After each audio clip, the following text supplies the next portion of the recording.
Hello everybody, welcome along to the Football Martin podcast. This is a very special episode reflecting and reacting on the January transfer window, where the window slammed shut yesterday, Monday. So I'm going to react to everything that's gone on over January. But before we do get into today's show, please do go smash a like on this video if you're enjoying my content here on the Football Martin channel. And if you're not subscribed to the channel, please do subscribe to the channel. It would mean the absolute world to me, and it does help the channel. If you're tuning in audio format, please do get involved in the conversation as well, and make sure you give me a follow and rate the podcast as well. Well, the window, like I said, it slammed shut yesterday. And there was a bit of activity at Southampton, and it's worked out slightly better than I thought it was going to. I'm going to be honest and say it was a better window than I thought it was going to be. And a lot of you are going to say, what you want about Martin? Look, if you want to disagree, you can disagree and get involved in the comments. We've got a really good community of people that join in and get involved in the comments. So do get involved. Look, I think if you go back to when Russell Martin was the Southampton manager, back in that Tottenham game, back in November, was it end of November? I thought there was going to be a lot of players out the door in January, because there was a lot of players not featuring under him. Unuachu would have gone, probably, if Martin was a manager. Definitely would have seen Silamana out the door. He would have gone, no question about it. And Leslie Ugochukwu would have gone back to Chelsea. Those three have become almost first names on the team sheet for the new manager, Ivan Juric. He picks them pretty much week in, week out, and they're key players in his system and the way he plays football. We've kept those three, which we wouldn't have done. And we've also managed to keep hold of Tyler Dibbling, Carl Walker-Peters, Mateus Fernandes, who would have definitely had a fair bit of interest, you would have thought. He'd be attracting clubs, there's no doubt about it. And to keep Dibbling and Ramsdale, the two standouts for me, to keep hold of those, because I thought Dibbling could have potentially gone in this window. He created loads of interest. There was loads of talk around him early on in the window. Spurs are looking at him, Newcastle look at him, Man United look at him. There's overseas clubs looking at him, and there's no doubt that he will go in the summer. But he's still a Southampton player. So all I'd say to every single one of us, let's enjoy him to the end of the season, and just hope he improves and his value does go up, because I'm sure it will do, and he will score more goals, and he will definitely he will have a good end to the season. There's no doubt about that, especially with this manager as well. I think we were starting to show, I think what we saw at Ipswich was we're seeing something that's starting to work slowly, and it's going to take time, and that could all be ripped up at the weekend. I could be talking prematurely, but I did like what I saw at the weekend against Ipswich. I did. Let's talk about the incomings. Let's talk about the incomings this January. We've and then we'll speak about the outgoings. But speak about the incomings first. I've spoken about the players we've kept, and I'm pleased we've kept what we've got, because I thought we could have lost bodies. And if we lost Dibbling and Ramsdale, it would have been a real sucker punch for everybody. So fair play, we've kept hold of them. And Adam Blackmore did say on BBC Radio Solent on Monday night on the Fan Club that we did turn down an offer for £25 million for a player. Who that player was, we don't know, but it could have been Dibbling, which is way too low for Dibbling, or it could have been someone else. There was talk about Lazio bidding for Jan Bednarek. Whether they turned down an offer for him, we don't really know, but things will get leaked in the next few days. Wellington's come in. That was a pre-contractual agreement, which was done with the Brazilian left-back who's come in from Sao Paulo. That was done in the summer. He was loaned to Giuseppe, and then he's come to us. But I think he will be a really important player in the second part of the season. I really, really do. I think he has potential to be a starter week in, week out from what I saw at the weekend, if he can keep that form up. But he's going to need to keep that form up. Right, who else have we brought in this window? Well, Sandra come in. Joachim Sandra, if I pronounced that correctly. He's a French youth international. 4 million we signed him for. He's an 18-year-old. And he will end up training with the under 21s. He's been under 21 player for us, really, but he is a French youth captain. He's a captain, 18 years old. He's joining from one of the other clubs at Sport Republic. owns, which is Valencians. So yeah, it's a deal between the two clubs. Funny one, weird, but all this inter-club stuff. Not a massive fan of it, but he'll end up in the under 21s. He won't. They reckon he's going to train with the first team though. Obviously getting him ready for potentially next season. Albert Grombeck, he's come in on loan for the remainder of the season. He's in from Rennes. The deal for him could potentially see him sign if it works out well. I don't think there's an obligation on that one. 23-year-old midfielder. He did well in Norway. He scored 30 goals in 88 games over in Norway. He went to Rennes, had a tough time. I've spoken about him on the channel already. He's quite lightweight. And everything the journalist said on BBC Solent about this guy is that it's true. He's got a lovely touch, technically quite good, but he is quite lightweight. He is quite lightweight. So we'll wait and see on him. We'll wait and see what he does. Deadline day, we signed a striker. Again, he's a 20-year-old Norwegian forward. Signed a 3.5-year contract at St Mary's. He's initially joining to play in the under-21 squad, and his name is Victor Uda. I think I pronounced it correctly. He's from Royal Antwerp. That's subject to international clearance, they said yesterday. He made 28 senior appearances for Belgium top flight side Antwerp, and since joining them in 2023. So it'd be interesting to see what he will be like, but he's one for the future. There's no doubt about that. It looks like a really stocky lad. Looks quite interesting. Whether we'll see him in the FA Cup, if we progress in the FA Cup, maybe. You just don't know with these young signings, do you? You just don't know. We should now talk about the departures. So we didn't get loads in, but I didn't expect us to get loads in. I always thought we were going to have to make do with what we needed. There's no doubt they wanted a left-sided centre-back. That was massively something that they wanted to do, or because he plays with the three at the back, he wanted that player that can play with a left foot.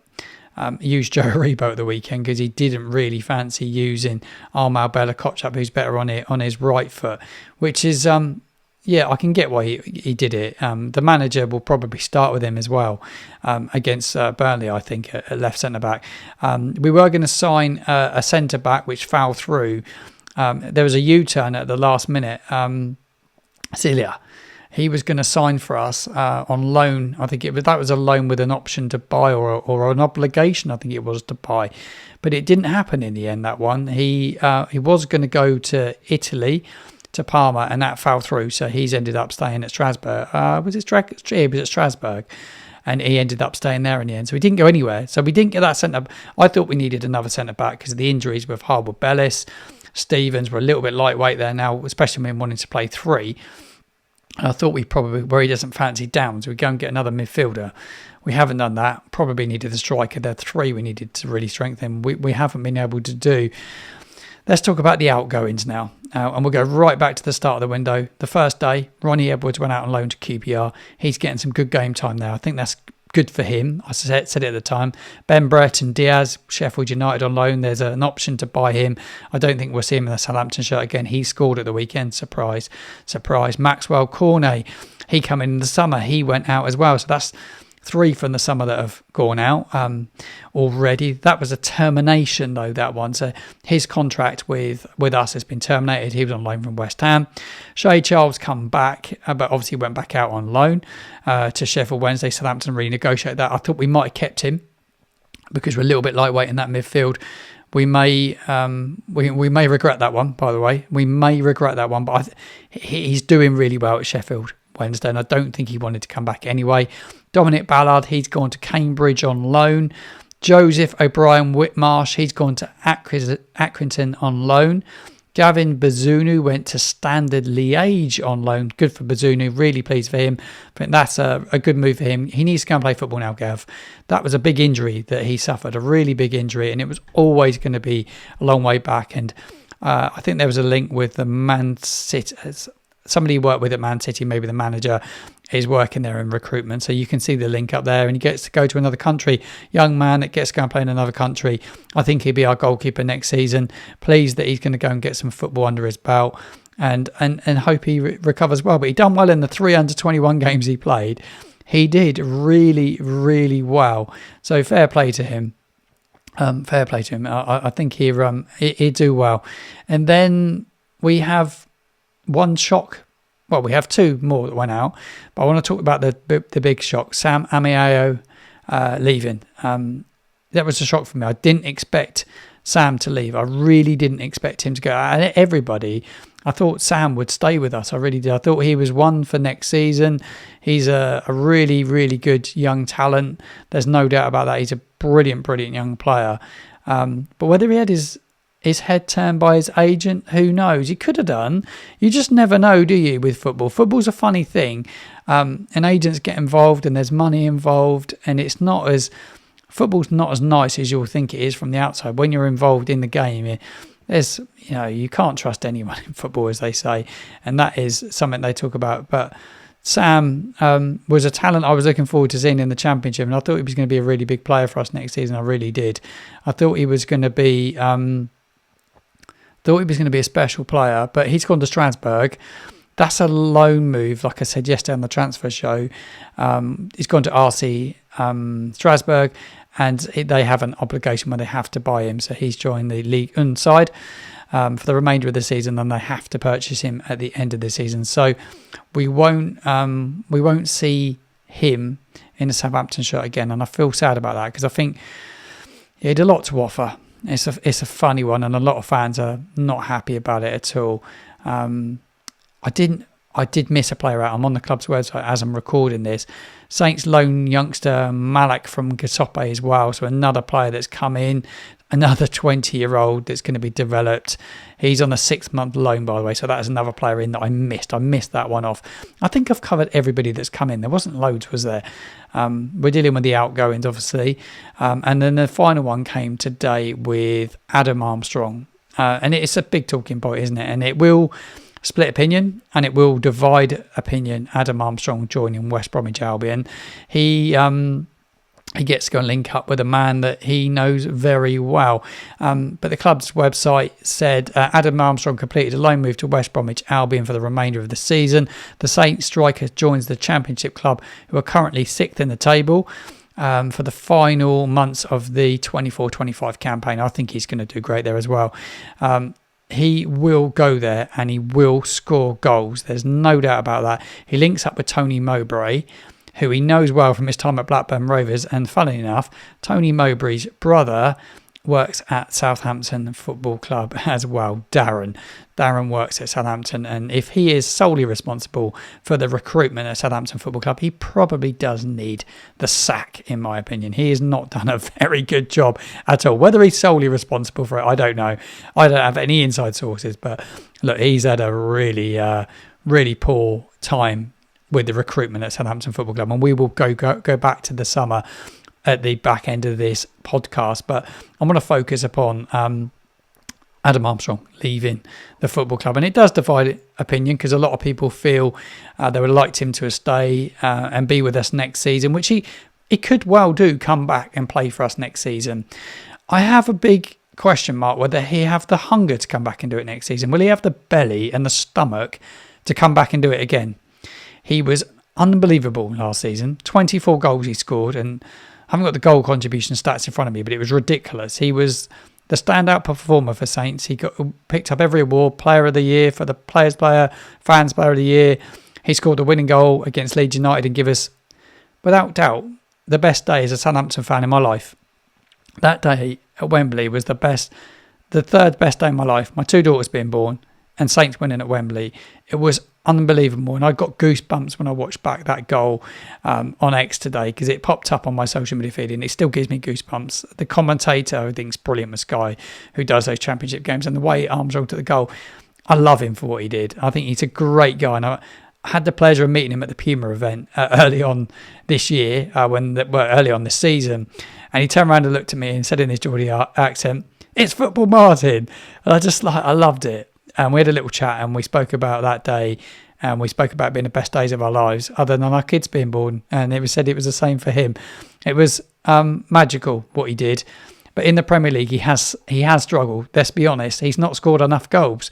73 games he's played for Southampton. So 73 games he's played for Southampton in the Premier League, and he scored 6 goals. It's not enough. Unfortunately, it's just not at that level. As a forward striker, you have to score more than that, unfortunately, and it's just not worked out for him in the Premier League. I feel sad to see him go, but is it going to be a major miss? It's not. It wouldn't have scored loads of goals, but he's a good squad player.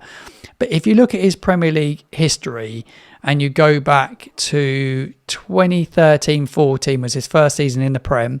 That was with Newcastle. He played 4 games, scored no goals. 14-15 season, he played 11. 10 of those were as a substitute. He scored none. In the next season, he didn't play any part at all, so he must have been out on loan. I don't know where he was those seasons, but he was registered as a Newcastle Premier League player, but didn't make any appearances. Then in the 2021-22 season, when Hasenhüttl signed him, he played 23 games, 6 as a sub, scored 2. In the 22-23 season, he scored, the season we got relegated, he played 30 games, 6 of those were from the bench, and scored 2 goals. So he scored 4 in those 2 seasons before we got relegated, and then this season he's just got the 2 again. He's played 20 games, 5 of those being as a substitute. So his Premier League record isn't great at all. Let's be honest, it's not a world beater by any stretch of the imagination. And during his time with Southampton, he's had 6 assists. He's had 6 assists in the Premier League, so not the greatest return. Give me your thoughts about it in the comments box below. But I think the interesting point from this is what it leaves us with number 9s. Would you call Armour a number 9? Because I wouldn't. But when you look at strikers, it leaves us with Paul and Atchu, Cameron Archer, who stayed, who could have gone to Leeds. It was a lot of talk. He was going to Leeds. He didn't go. We've kept him, and I'm glad we've kept him. And Ross Stewart. He's injured. So we've only got 2 9s when you look at that, which is alarming. So you're going to end up seeing Mateus Fernandes play as a false 9 a bit, because he's done that a couple of times already this season, as even Juric. We're short up front. We don't really play with wide men as much anymore anyway. We play with the wing backs, and you play with narrower players. So I don't think he fits into his system really. I think he has struggled this season. Adam Armstrong needs too many touches, probably, to really make an influence on the game in the Premier League. But in the Championship, he'd do well. But I do wonder if he'll come back. That's my only thought on it, to be honest. But when you go back to the summer and you look at the summer signings and who's gone, you look at that summer window, and I spoke about Darren Mowbray, whether he's head of all this or not, I don't know. I think it was a collective between him, the board, and Russell Martin. And Russell Martin had a big say in this. When you look at it, what a terrible, terrible window. And you wonder, you do not wonder why we're struggling in the Prem right now. Ben Brereton Diaz from Villarreal, 6 million. Yuki Sugawara, 6 million from AZ Alkmaar. Not done anything, let's be honest. He's really gone off the radar. Flynn Downs from West Ham, 18 million we paid for him. Really struggled for us in the Premier League this season. He's had a really, really tough time. We'll talk about him a little bit more very shortly. Charlie Taylor, free agent. He's still at the football club. He didn't go anywhere. There was talk of him going to Hull, talk of him going to Watford. Didn't happen. He's not going to play under this manager, so why he didn't try and get a move, I don't know. Then you look, Nathan Wood was 3 million. He's injured at the moment. I think he'd be an important player. Ronnie Edwards, he come in for 3 million. He's gone out on loan to QPR.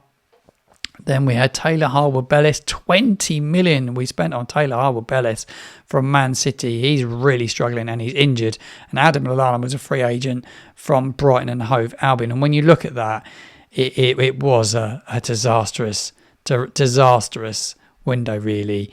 It's easy in hindsight, but we were never going to compete in the Premier League with those signings, really. It was just a total mess. Oh, and Aaron Ramsdale, I've missed out Aaron Ramsdale, obviously, as well. He was the big one, along with Mateus Fernandes. I missed off Mateus Fernandes as well. So Ramsdale was the big sign, and he was the standout, wasn't he, really? They're talking about 18 million with the add-ons as well. The fee for Mateus Fernandes, I've not got that. I don't know what the fee was for Mateus Fernandes, but he's probably, without doubt, one of the best. Leslie Ukachukwu coming on loan, didn't he, as well? And he's been decent, Leslie, really, under this manager. But going back to Flynn Downs, he was left out the weekend, and we don't actually know why. Was that due to an injury, or was there a little bit more to that? I think we'll find out when we get to the FA Cup this weekend against Burnley. I think we'll get a good feel for what's going on with him and the manager. Does the manager not fancy him? There's a lot of speculation around. We'll wait and see. It's a big game against Burnley this weekend in the FA Cup. When you don't be getting knocked out by championship sides, whether they're second or third in the championship right now. There's games being played at the moment at the time of recording, but you don't want to be getting beaten by sides. I think we're going to it fairly strong this weekend. I don't think you make wholesale changes, even Juric in this one. So reflections on the window. It's better than I thought it was going to be. It could have been a lot worse. Yes, we didn't get loads in. I didn't think we were going to. Loads of question marks over Sport Republic as an ownership group. No doubt about that from the whole fan base. I have question marks over it. I'm going to be honest. I like it that Dragan Solak's taken up the chair role, which he has done during this window, which is good. I think you'll see Rasmus Ankersen focusing more on the Turkish club, Kasopi. I think he'll focus there, and Dragan will focus here.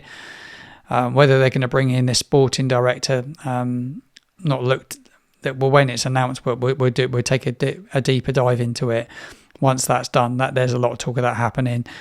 I want your thoughts on the window. I'm gutted to see Armstrong go, but it's not the biggest blow in the world ever. Dibbling will be fit again now, which he is. He's back and involved. I think he'd be and Cinemana's like a new signing. Let's be honest. Bella Kotchap could potentially become a new signing. You never know. He's not gone anywhere. He's still here. Could become a new signing. He could be a revelation if he comes in and performs really well and gives his all. You just never know. Football is a very, very strange sport, isn't it? And you just never know. Thank you very much for tuning in to the Football Martin podcast in this special transfer reaction show. I've enjoyed it. I thought it was something worth doing, and I hope you've enjoyed it. I hope you've enjoyed my thoughts as well. I know we won't all agree on everything. I will be back with a Burnley preview on Thursday. I'm going to sit down with a friend of mine who is quite, would I say he's famous? I think he's famous in some parts. He's a famous hairdresser, that's for sure. Simon Towney is going to join me to preview the game against Burnley in the FA Cup. Really looking forward to having him as a guest on the show. I think he will give us a really good insight into Burnley, Scott Parker. We'll look ahead to the FA Cup game. If you haven't subscribed to the channel, make sure you do. Smash a like on the video. That always helps. And if you've got a friend who may enjoy a bit of my football content, please do share it. That would mean the absolute world to me. Thank you very much for tuning in. This was the Football Martin channel. I am Martin Sanders, and this is the Football Martin Show.